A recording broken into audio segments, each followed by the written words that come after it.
iPhone ini cukup populer pada saat peluncurannya karena warna yang dibawanya dan harganya yang lumayan murah. Katanya, ya katanya, nyatanya tetap aja menghancurkan dompet kita sob. Tapi kalau untuk sekarang sudah lumayan murah sih sob untuk secondnya, walaupun masih seharga HP flagship Android terbaru. Tapi ya nggak apa-apa lah, daripada harus beli iPhone 12 yang harganya mencapai 21 juta. Unit iPhone XR yang kami pegang ini berwarna merah dan sudah kami pakai sekitar 1 tahun sob. Setelah video ini tayang, kami mau mereview dan sekaligus membandingkan iPhone XR ini dengan iPhone 11. Jadi stay tune aja ya, dan jangan lupa subscribe kalau nggak mau ketinggalan. Oke, langsung saja. Dari segi desain body, iPhone XR ini masih terasa premium, walaupun tidak sepremium saudaranya yaitu XS dan XS Max dan yang terbaru. HP ini lumayan compact menurut saya, walaupun luas layarnya 6,1 inch. Mungkin karena saya sudah terbiasa memakai Android yang luas layarnya 6,5 inch. Material pada framenya terbuat dari aluminium 7000 dengan finishing matte, dan bagian belakang dan depannya terbuat dari kaca yang dilapisi Gorilla Glass. Tapi saya kurang tahu ini dilapisi Gorilla Glass berapa. Bagi kalian yang tahu, tulis di kolom komentar ya sob. Feel di genggaman sih terasa enak dan kokoh sob. Nggak ada terasa murahan ya, karena emang nggak murah juga sih. Harganya aja sekarang untuk unit second X Inter di kisaran 7,5 sampai 8,5 juta, tergantung seller sob. Oh iya, unit yang kami pegang ini yang dual SIM ya sob. Untuk layarnya no comment deh. Padahal ini cuma beresolusi 828 x 1792 pixel dengan aspek rasio 19,5 banding 9. Tapi terasa tajam sob. Sekilas nggak ada bedanya dengan layar iPhone 8 Plus yang sudah Full HD. Inilah teknologi yang disebut Apple Liquid Retina Display.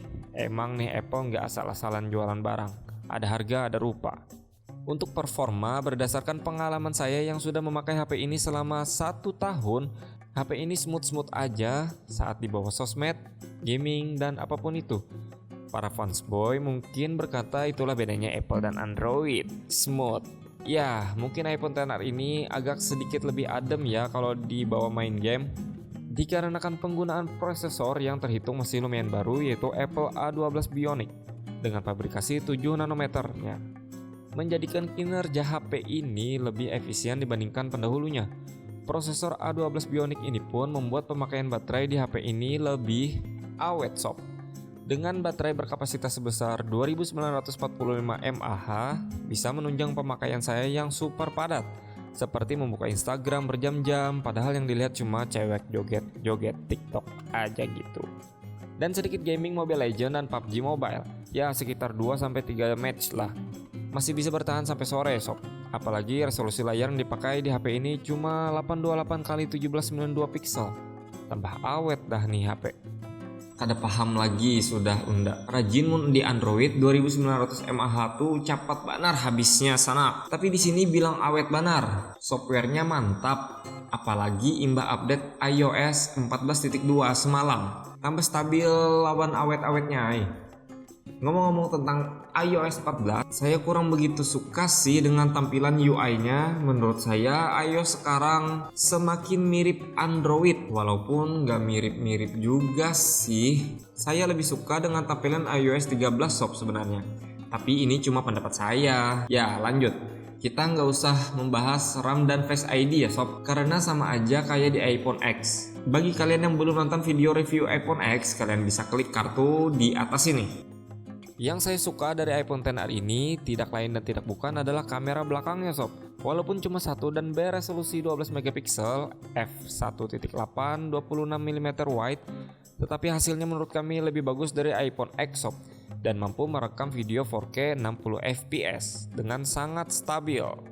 Sedangkan kamera depan iPhone XR ini beresolusi 7 megapiksel f2.2 32mm dan mampu merekam video di kualitas Full HD dengan 60 fps sob. Gak usah repot-repot bawa kamera DSLR atau mirrorless lagi nih kalau mau ngevlog. Cukup bawa iPhone XR aja sudah cukup sob. Berikut sampel foto dan video yang kami ambil dengan kamera belakang iPhone XR ini sob. Dynamic range-nya dan ketajamannya terjaga. dan konsistensi warna yang membuatnya mantap menurut saya. Walaupun belum ada fitur night mode seperti di iPhone 11 dan di atasnya, tapi bukan masalah berarti juga menurut saya. Emang seberapa sering sih kalian foto saat malam?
Halo sob, ini contoh perekaman video di resolusi 4K 60 fps. Dan ini kestabilannya. Ini saya bawa lari sob.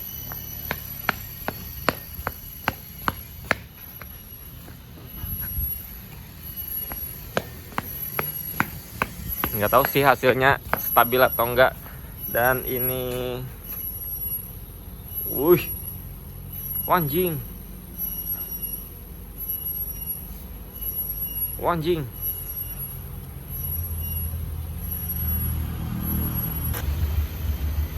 Dan ini contoh perekaman video di kualitas Full HD 60 fps.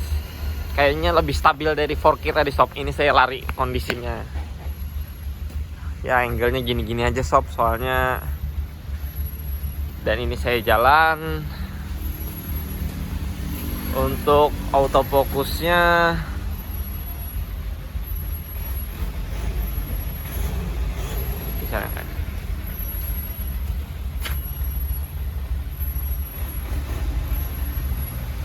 masih cepat sob, mantap. Dan ini contoh perekaman video mukanya di resolusi Full HD 60 fps. Dan ini saya backlight. Nah, backlight sob. Ini saya jalan. Ini saya lari.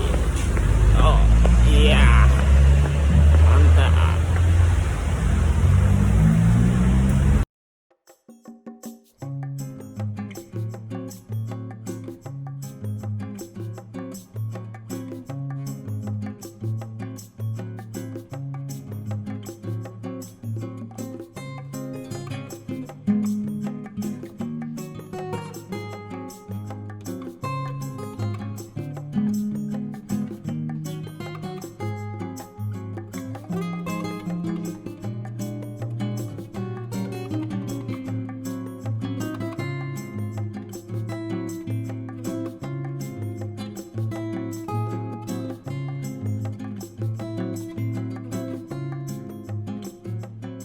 Speaker pada HP ini sudah stereo ya sob, jadi enak banget untuk main game dan nonton YouTube. Ya walaupun iPhone sudah stereo speaker dari zaman iPhone 7 ya, tapi nggak masalah. Kali aja kalian memerlukan informasi ini.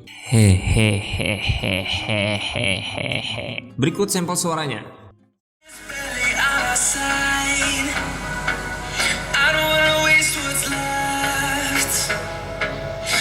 storms we chase are leading us, and love is all we'll ever trust. Yeah, no, I don't wanna waste what's left. Kesimpulan, selama pemakaian saya selama kurang lebih 1 tahun ini, HP ini sangat nyaman di dalam pemakaian sehari-hari dan gak ada kendala apapun dalam multitasking dan gaming. Smooth banget deh, baterai yang lumayan awet, jadi gak perlu takut kehabisan baterai saat di jalan. Walaupun kalian juga harus jaga-jaga dengan membawa power bank juga sih. Kamera yang bisa diandalkan dan ya paket lengkap deh menurut kami. Jadi apakah iPhone XR ini masih worth it dibeli di tahun 2021? Menurut kami masih sangat layak sob, bahkan untuk tahun seterusnya. Dengan catatan apabila kalian mau beli sekarang, kalian harus tanyakan dulu ke sellernya apakah unitnya sudah bisa semua operator Indo. Karena setelah peraturan Kemenperin diterapkan, iPhone yang baru datang dari luar negeri banyak yang nggak bisa pakai operator Indo. Mungkin bisa, tapi cuma smartphone. Jadi bijaklah dalam membeli sebuah HP sanak. Kan rugi beli HP mahal-mahal kalau jaringannya nggak ada. Tapi ini nggak berlaku untuk yang garansi resmi iBox ya sob. Itulah pendapat kami, boleh setuju, boleh tidak. Karena setiap human punya opini masing-masing, tidak perlu didebatkan. Jika kalian suka dengan video ini, like, share, dan subscribe. Kalau nggak suka, boleh dislike. Karena kita nggak bisa membuat semua orang suka dengan kita sob. Chandra di sini dan Hasbi di balik kamera pamit. Sampai bertemu di video selanjutnya dan stay idiot. Boom.